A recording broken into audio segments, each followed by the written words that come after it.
20 degrees and raining last night.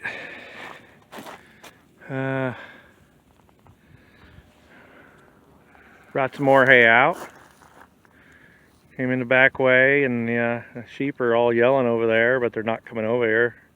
I've been here for, good 10 minutes. Goats made it. The dogs were right on. As soon as I pulled down the neighbor's driveway, the dogs were here.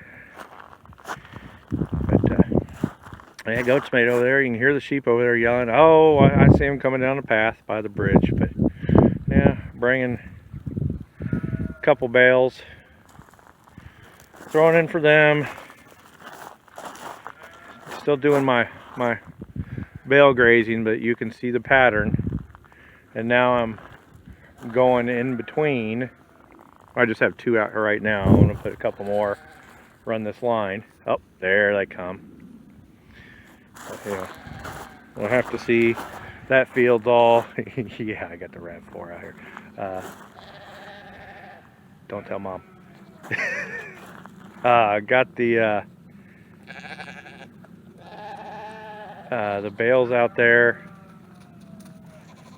They can't go in there. It's seated over there with rye and some. Look at this fat guy. He is a monster.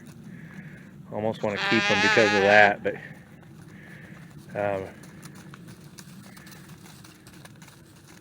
seated. They can't go over there right now. I'm gonna give that a good month or more. Like a little Thanksgiving. He's such a beast. He doesn't. Yeah. Are you all dried up?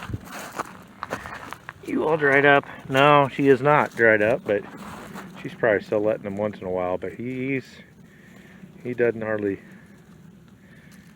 eat milk. Doesn't even hang around her. He hangs around the big boys now. I'm sure he's still drinking a little milk here and there, but Big Girl and Stumpy over, well, they're way over there in the shelter. I can't let them out because I got a little video of it, but I don't think I'm going to post it because I had her running out there the other day. And she walked, I was over here, all the sheep were over here, and she walked down the trail to come this way, and poor little guy, you know, he stuck with her, and it was mud, and you know, that trail's just mud and rock, and he had some bad spot on his front stumps, and little blood, which it was done bleeding in just a few minutes. So they're getting locked up. Hey, little girl. They're locked up. I mean, she's getting fed and warm and everything better than everybody, but she wants to go out and run around. And I do let her run a little bit. And he is doing pretty good movement-wise. It's a little abnormal how he's moving, but look at that little monster. Yeah, he's only, well, he was born on Thanksgiving. How was it, like 2 months? Evil eye. Yeah, and that's, let's see, that's his mom right there.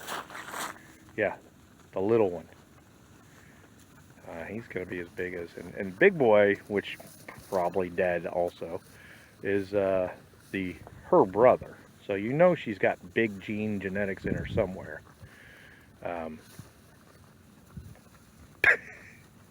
Buddy making a nest. They love the new hay. Anyway, little update on everybody. I'm gonna work on a winter lambing barn this summer and build, not big, but big enough for more than I have. Should hold about 50 on max, but once again, my sheep don't like to have girls anyway. They apparently only like to have boys, except for the one. Oh, if I didn't mention it, she's start filling out. She's this one. That's That would be Thanksgiving's brother. She was born last spring. She's getting ready to have one soon. I don't know if you can see. She's kinda showing. Nothing else is showing. She's not dilated or anything. I figured she'd have it last night when it was 20 degrees and raining, which I don't know how it was raining, but it was. It was just horrible last night. She was standing outside over there near the house, bad. She just wanted more feed. They just get, they act like they're starving, but I mean, none of them are skinny. It's like I go to the auction and look at these poor things at the auction. It's just like, I feel sorry for them. It's like, feed your animals.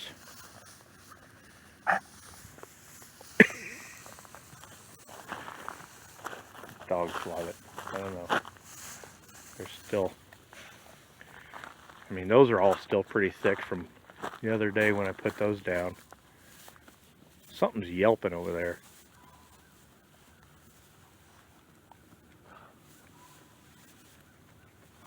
Bird? Oh, you know what? I think that's one of my guineas. Just sound like he's got a sore throat. I don't know. Well, gonna have to go over there and check. But yeah, I mean, let's see. You can see that one down there and that one. They ate the top. They probably ate about half the bales. So, and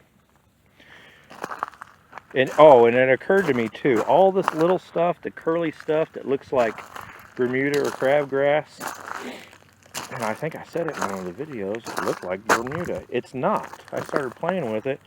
That's the cereal rye that I planted last fall that they just keep nipping on and then trampling, and because they keep trampling it, you know, it comes up and turns because it's getting trampled. It's not crabgrass or Bermuda, it's the cereal rye. It's just looking like that because they keep, that's what they've lived off of this winter, because, well, the shoots are good. I mean, they've got other stuff to eat. It looks pretty barren out here, but there actually is stuff, and also there's stuff over in that field. But they're staying on top of those little sprouts. But since that field's seeded now with annual rye and clover, you know, like I said, give it a good month and whatever till it's up about a foot, and then they're going over there.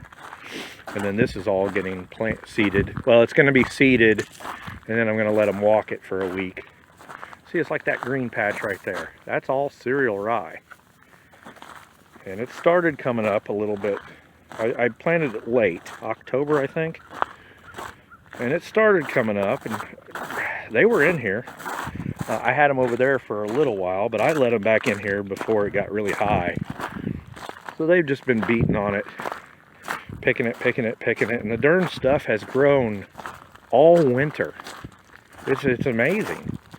I read somewhere that cereal rye can germinate at, I saw negative temperatures. I don't know if that's actually true, but it said negative temperatures Fahrenheit. But this is all, it's all curly and laying flat, and it looks like Bermuda or crabgrass, but it's not. It's cereal. That just keeps getting smashed and smashed and smashed, but it's growing sideways. Hi, pup. So this is actually, and you know, we only have, well, if you don't count Mama and Stumpy that are locked up, there's only 6 sheep out here and 2 goats. So, you know, all this, all that over there, all that on the other side of the ravine, and all that on the other side of the woods that don't really go to very often. There's plenty for them to eat, and they're getting feed, and they're getting hay, so, and minerals. So, and there's a salt block over there that's, they look at every time they walk by, but they don't really touch it. Yeah, and then they're fat, so you can't argue with them you can't say they're not getting enough to eat. Let's just look me walking on it, kind of thawing out the crust and everything. Just it hurts it quite a bit just walking on it. So I mean, you know, it's having a hard time, but it is growing. It's amazing, this stuff. I know if it got big, they probably wouldn't like it.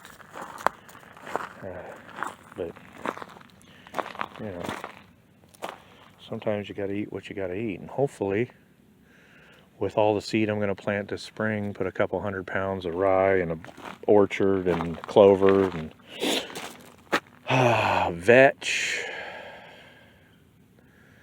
What else was I going to put on? Maybe some Bermudan crabgrass or whatever I can find. It's kind of hard to find some seed down here.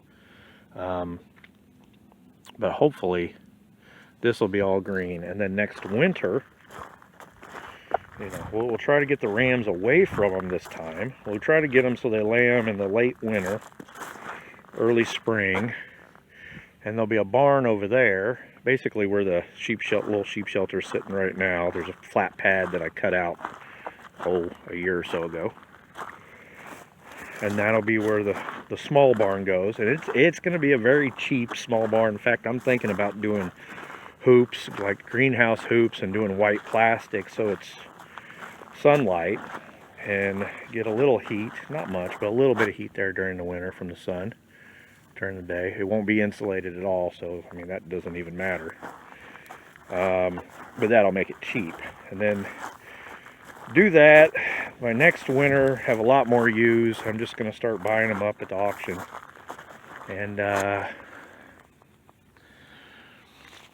we'll do a bunch of lambing in the barn. And I'm trying to work out a rotation where I can put them in the barn, because I don't worm my sheep, or deworm them, whatever, however you want to say it. So, right, whoops, hit the button there accidentally. So I don't deworm them. I rotate them during, I know I don't during the winter, but during the summer, because I didn't have enough grass. If I had, you know, back structure grazing and everything, where I've left grass out, they would have still been rotated during the winter. But I'm trying to figure out how I can have them out here in the summer. What I'm thinking of having out in the spring and most of the summer, putting them back in the barn in the fall when there's still a little bit of growth going. And like, what? Yeah, just to let everything grow. And that way, you're taking them off the worm load. If you don't know about the worms, sheep, goats, cows, all of them, they get worms basically.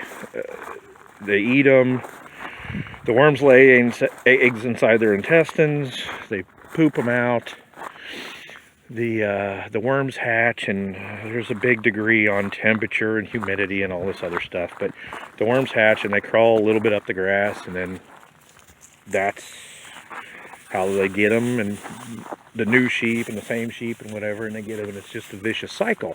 So you rotate them, and you try to keep them off the same ground for, if you can. Now the big thing is 60 days. It actually used to be less, but it's not an opinion thing. It's actual real science. It's when, unlike what we've heard about the last couple of years. It's when the worms are dying, or the majority of them dying. So, you know, by the time the majority of the worms the larvae have died, you can put the sheep back on the ground, not to mention the grass has grown back up, everything else, blah, blah, blah. That's the whole rotational grazing thing. So, if you have them in a barn, now granted they're not eating grass, they're eating hay, and sheep don't like to eat hay on the ground. That's why they leave these big piles, because once they beat it down a little bit, they don't eat it. So, I'm kind of going back and forth here. I'm sorry, but once they, you know, have stayed on the same ground for a while, they start picking up worm loads again. I don't think it's going to be so much of a problem on the hay, as long as they're eating hay out of the, you know, troughs up in the air, that sort of thing. But they still do once in a while, and they're still going to get it a little bit. So you basically, what I'm going to say, I'm going to have them part of the winter, and then if we get a little time during the winter, you know, a break after a couple months, bring them back out here in the field. If, you know, if it's above freezing, whatever, bring them back out in the field. Let them eat for, you know, a week or so if there's standing grass, and then put them back in the barn, and that way you can get a little break from that. And then my other theory, and this is another reason why I want to do like a greenhouse type, it's going to have walls, you know, so they're not going through the greenhouse, but then greenhouse roof type. Actually take it off and during the summer while they're out here in the field. And this, right off the bat, I know a lot of people are going to think this is crazy. I'm going to seed the barn. I'm not going to put a concrete floor in there. Once again, I'm trying to do this cheap. I'm going to seed the barn and let it grow, so when they go into the barn during the winter, there's grass. No, wait a second. Now then you get the whole worms coming up, blah, blah, blah, blah, blah. Well, they're all going to be in this barn. They're going to decimate the ground fairly quick, within a couple weeks. And then it's going to be covered with straw, so it's basically going to be back the same as what it was in the first place. That's my idea. It'll probably change 10 times before that. Well, and that's it for my ramble. I'm going to put the rest of these couple of hay bales out here and go give one to Big Girl and give everybody some actual feed. And then I'm gonna do, what is more? Oh, that white oak needs to come down. That's supposed to be this week. It's supposed to be last week. Now it's supposed to be this week. We'll see. That one, which is it? That one right there? One of those. There's one of them that's been ringed. We'll find out in the next video maybe. All right. Bye.